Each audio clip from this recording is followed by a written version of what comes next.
What's going on, guys? The Heart Pirates TCG, and I am here to show you how to win your winner's pack, your super pre-release smoker. Guys, I have never been more lucky and unlucky in a tournament in my entire life to win this card. I was 2-0. I played against my friend Izzy, and I literally had him dead to rights, game in hand, and he triggers some card to rest my character, and I lose because of it. And then, to win this, so first and second got this, I got second. To win this card, I had the guy that actually lost in the finals played down in round 2, and that ended up actually costing him the game because his tiebreakers were bad, and he lost in the finals. So that's how I won this card. I got very lucky to win it, but I also got very unlucky to almost lose it. So I want to show you how to actually win it in your locals this weekend, and then hopefully you guys can get one because this smoker's going for like $300, $350 right now.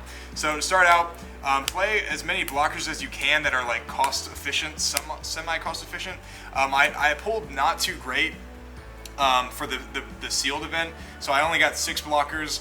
I got 2 of these guys, one of this Marco, which was really helpful, Rosinante, and then I had just the like a two blocker.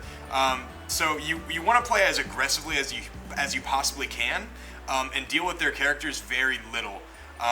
So that's kind of like the whole point of this. And then like to end the game, you want to like double swing off Kid and like do like petty swings with your other guys, and I'll show you that in a second.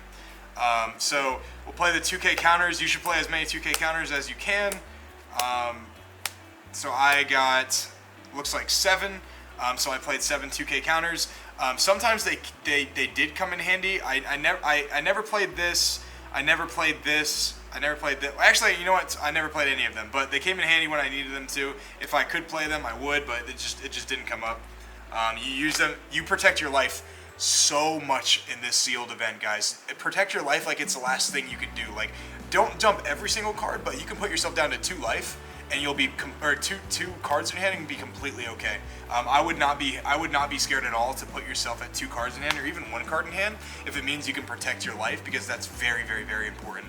As for events, Gum Gum Rain, Death Wink, the Ice Age actually came in handy a couple times. So did the Death Wink. Like if you discard every card in your hand and then play this as your last counter, you draw 2. So like essentially you're not like minusing anything. It was really good. This card, you should play as many of these as possible. Like the Diable Jambe, Vasquez shot or whatever it's called. This card, like there's so many people that play like big beefy 4 or lower drops, and you just kill this for 2. It feels very, very, very valuable. Real quick.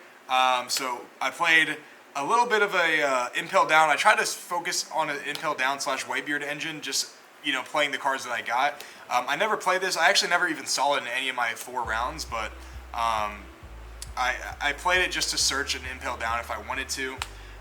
For my little guys, I actually prefer to go second. I wanted to go second because I had a couple 2-drop blockers that can go second, and I had a couple of these as well. And plus, like, you get the extra card to discard to save your life, and then like you just curve better with going second, I feel like, especially with the cards I have coming up. I'll show you in a second. But you play these guys mainly to deal with like their petty guys, like if they drop like a 2-4 as well, or like a 3-5. You kind of play this so you have 2 swings with your leader and this. You only deal with their characters really early on in life in the game, and then after that you just ignore them completely. So 3 of those guys, they're pretty weak, and then playing a few 3-drops actually. We're playing these, right? So the reason that we want to go second, I wanted to play more Kobe's, but I didn't find any. Playing Ice Age and then playing Kobe is like really powerful because like you can pretty much kill anything. So you actually want to save him in your hand for like a long time.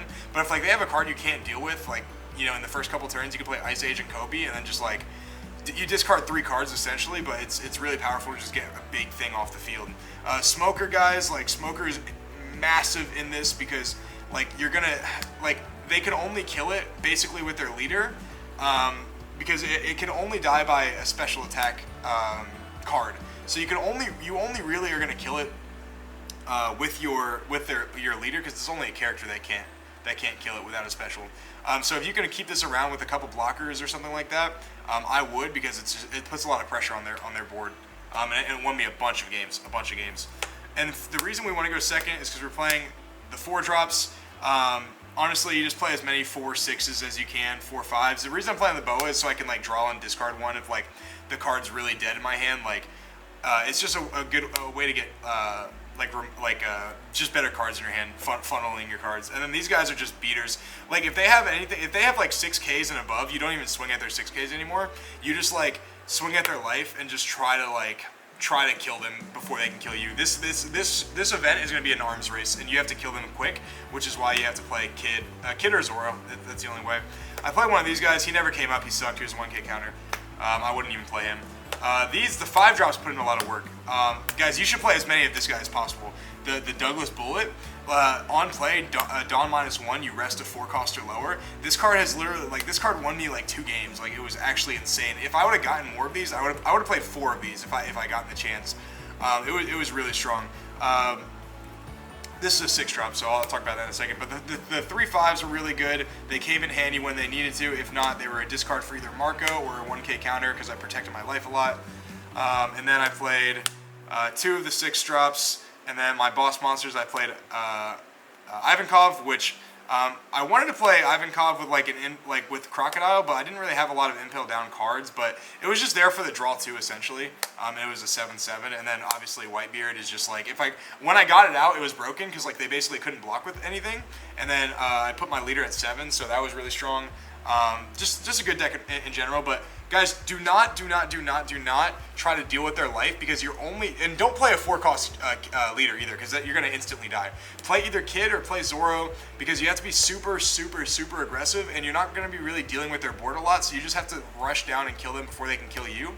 But don't it's kind of hard to explain, but like don't put your cards in jeopardy if like you're not going to do any damage. Like if you're swinging 5/5 and they don't do that, like unless it's your leader, because if they have something that can kill that 5, then it's just a waste of a card at that point because they're going to counter out of it. And it's very important to keep your characters on the field. So I hope you guys win one of these. Hopefully you can, and let me know if this helps at all. But good luck in your super pre-release. Peace.